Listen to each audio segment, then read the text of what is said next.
apa sih remote working itu ataupun komunitas remote worker Pontianak. Nah, jadi di sini remote worker Pontianak ini adalah wadah gitu buat teman-teman yang memang kerjaannya remote gitu kan. Nah, ada yang dari Italia, ada yang dari Singapura, ada yang dari Dubai dan seterusnya. Jadi memang komunitas ini tuh basically cuman wadah aja gitu, tempat kita sharing biar kita bisa kerja bareng, biar kita bisa sharing bareng.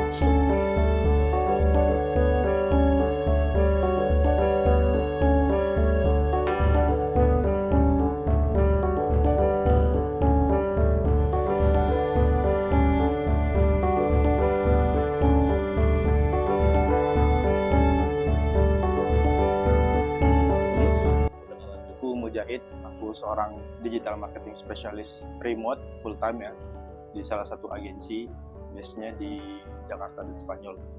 Nah, terus apa sih remote working itu ataupun komunitas remote worker Pontianak? Nah, jadi di sini remote worker Pontianak ini adalah wadah gitu buat teman-teman yang memang kerjaannya remote gitu kan. Ada yang dari Italia, ada yang dari Singapura, ada yang dari Dubai dan seterusnya. Jadi memang komunitas ini tuh basically cuman wadah aja gitu, tempat kita sharing biar kita bisa kerja bareng, biar kita bisa sharing bareng.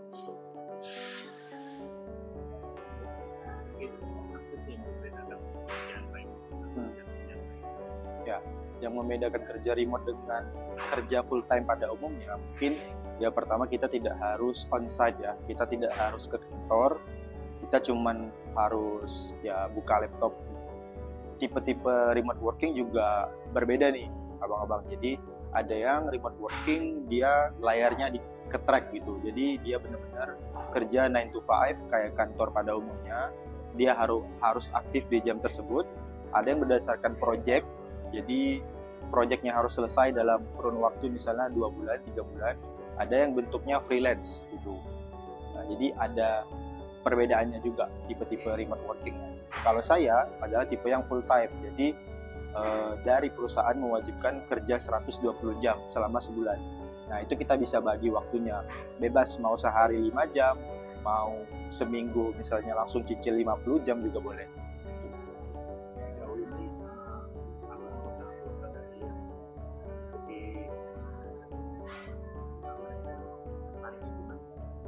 Tertariknya, kenapa mereka join komunitas ini ya? Pertama, mereka mencari teman tadi ya, untuk cari teman kerja, karena biasanya mereka WFC bareng ataupun kerja di rumah gitu, karena bosen dan pengen networking, ya mereka ketemu gitu komunitas ini. Terus yang kedua, kebanyakan dari anggota atau member remote worker Pontianak ini adalah orang yang belajar skill gitu. Orang yang memang dia pengen belajar skillnya. Makanya setiap bulan kita mengadakan kelas insight lah, let's say untuk sharing gimana sih kerja remote tersebut. Nah, dan kelasnya diisi oleh pakar yang berbeda-beda. Kadang kita bahas digital marketing, kadang kita bahas IT, kadang kita bahas bisnis seperti itu. Jika personal sendiri sih banyak juga teman dari komunitas ini kan, karena kita ambil sisi dari kesulitan dan mungkin kemudahan. Kesulitan apa? Kemudahan dan kesulitan ya. Mungkin kita bahasnya pros cons remote working ya. Kalau prosnya pastinya kita tidak harus ke kantor dan kita tidak harus macet-macetan di jalan. Kita bisa lebih banyak waktu untuk keluarga, misalnya yang udah berkeluarga. Terus gajinya relatif lebih tinggi karena kita kerja di perusahaan luar negeri kan. Teman-teman pada kerja di perusahaan luar negeri, kalau saya di Jakarta, jadi ngikutin range gaji di sana. Walaupun kita let's say misalnya di Pontianak yang UMR-nya lebih rendah dibanding kota lain ataupun negara lain gitu. Banyak sih, kadang kita di-provide juga dari segi device kayak gitu. Nah, untuk cons-nya atau untuk sisi nggak bisa dibilang cons juga sih, tapi agak nggak enaknya kita kadang buat teman-teman yang dikasih fleksibilitas untuk kerja kapanpun, mereka sedikit overwhelmed. Jadi kayak keteteran. Misalnya kayak project tadi kan, dikasih project 2 bulan, mereka bingung manajemen waktunya. Jadi kayak ibaratnya kita ngaret terus. Nah, kesulitannya lebih banyak di manajemen waktu sih. Ya. Nah, mungkin secara kisi-kisi Bang, tadi Bang bicara penghasilan gitu. Penghasilan pastinya relatif ya Bang. Setiap negara, setiap kota punya UMR yang berbeda-beda dan setiap skill itu dibayar berbeda-beda gitu. Bukan berarti remote working ini otomatis 2 digit gitu. Enggak dong. Kalau misalnya aku di Jakarta, yaitu kita ngikutin rate di sana gitu. Paling nggak sampai 2 digit. Nah, tapi untuk teman-teman yang kerja dari Singapura, kerja dari Italia, pastinya mereka ngikutin range atau salary paling minimum lah. Minimum wage istilahnya kalau di sana, ya sesuai dengan aturan yang berlaku. Tapi walaupun kita kerja remote dari luar negeri, itu biasanya perusahaan menyesuaikan dengan SDM Indonesia. Kenapa salah satu alasannya mereka suka hire orang Indonesia?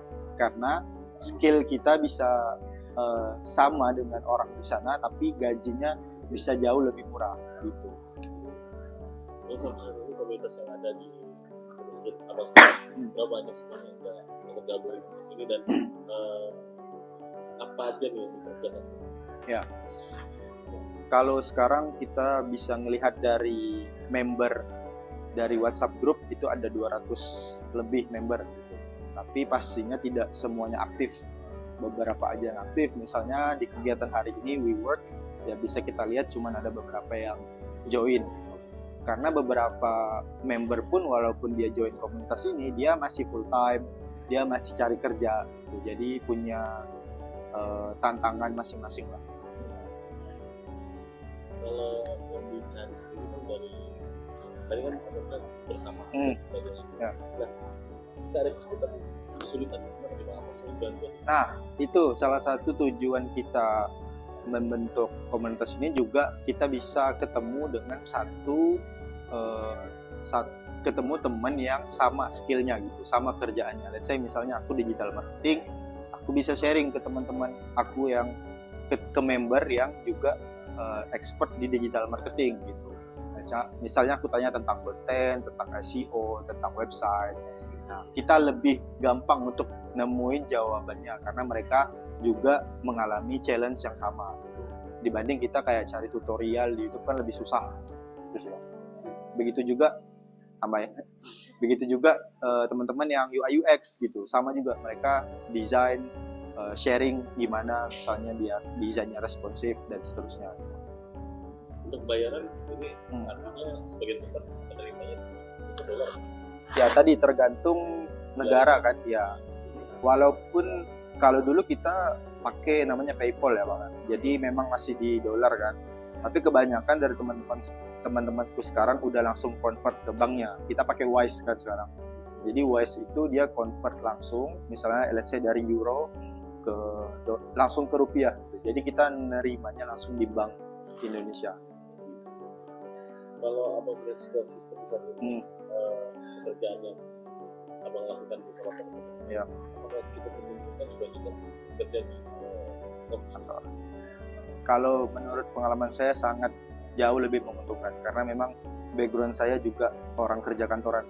Kenapa saya milih kerja remote? Karena ya salah satunya saya kelelahan kerja di office, misalnya drama kantor, gajinya pun nggak seberapa, makanya saya pilih tempuh waktu itu aku ikut bootcamp, saya ikut bootcamp untuk belajar skillnya gitu, biar bisa dapat kerja remote. Nah, kalau untuk kita lihat banyak pemula nih Pak, dan mungkin berkeinginan mengikuti bergabung dengan Musabah sendiri, kira-kira harus mulai dari mana dan apakah Musabah akan menerima mereka? Ya. Untuk pemula berarti Bang ya? Ya. Kalau untuk pemula tadi pasti kita harus belajar skillnya dulu Bang. Yang saya sampaikan adalah kita lihat dulu skill demand-nya seperti apa. Nah, kita bisa lihat di platform misalnya di Upwork, misalnya let's say digital marketing. Nah, kita type aja, kita cari digital marketing atau social media specialist, social media management. Nah, itu kan kita bisa lihat demand-nya sebanyak apa. Kalau kita lihat itu kebutuhan itu benar-benar kayak sejam itu bisa sampai 10 job gitu. Jadi sangat banyak dan tidak terbatas untuk kesempatan orang di seluruh dunia gitu. Dan Indonesia ya punya kesempatan juga. Nah, Nah, untuk penerimaan teman-teman yang belum ada skill, ya kita terima-terima aja gitu. Bisa join di activity kita di hari Rabu. Nah, tapi terkadang kita juga mewajibkan orang yang mau join itu dia harus at least ikut acara kita yang sebulan sekali. Jadi kan kita ada acara yang besar sebulan sekali, yang kelas insight itu saya bilang. Nah, buat teman-teman yang mau join, coba ikut itu dulu, ngelihat gimana komunitas ini, baru join yang hari Rabu. Hari Rabu itu setiap hari Rabu ya, diranin biasanya. Karena kan kita di kalangan kita awal ini Ya. kelemahan mereka adalah tidak yang menguasai bahasa Inggris. Apakah itu salah satu modal utama? Ya, beberapa kerjaan remote memang tidak terlalu memerlukan bahasa Inggris ya Bang. Tapi kalau aku dan teman-temanku bisa dibilang 90% bahasa Inggris itu adalah wajib. Jadi kalau teman-teman masih punya mindset kayak males belajar bahasa Inggris karena susah apalah gitu, lebih baik belajar bahasa Inggris dulu gitu, karena ini adalah kuncinya. Orang yang bisa bahasa Inggris sangat diapresiasi lah gitu. Bahkan kalau aku di perusahaan, aku biasanya ngebantu komunikasi antar bos dan karyawan juga tuh yang kesulitan bahasa Inggris. Jadi bahasa Inggris itu benar-benar penting dan wajib kalau menurut aku. Kalau untuk penghasilan sendiri ini Ya. relatif stabil di Ya, kalau dibilang relatif stabil ya stabil ya. Jadi let's say misalnya ada teman-teman yang bayarannya per project, itu udah pasti 2 digit kalau yang per project. Kalau yang per jam biasanya start di 30.000 sampai ada yang 90.000 sejam. Rupiah gitu. Tapi per jam gitu kan. Misalnya 90.000 ya kaliin aja sehari 5 jam, berarti kan sehari bisa dapetin 450.000 gitu. Nah, untuk yang full time, nah itu yang lebih stabil Bang. Jadi kalau full time sebagaimana full time-nya di kita yang dapat misalnya let's say BPJS, dapat benefit-benefit lain dari full time, ya itu pasti stabil gitu. Jadi net misalnya sebulan 12 juta ya dia bakal dapat 12 juta terus. Tapi itu dengan kondisi abang tadi full time, job full time, abang juga bisa nyambi dengan job-job yang lain? Bisa. Nah, salah satu keuntungan lain dari remote working adalah kita bisa dapetin freelance dari skill yang sama gitu. Misalnya aku di SEO, kerjaan full time aku SEO dan aku punya freelance SEO 2 klien juga. Bahkan bisa dibilang freelance itu lebih besar, bisa 3 kali lipat dari kerjaan full time kita. Tapi cons-nya dari freelance adalah ketidakstabilan gitu kan. Misalnya kliennya cuma pakai 1 bulan, 2 bulan, ya kita habis, kita harus cari klien lagi gitu. Apa nih Bang?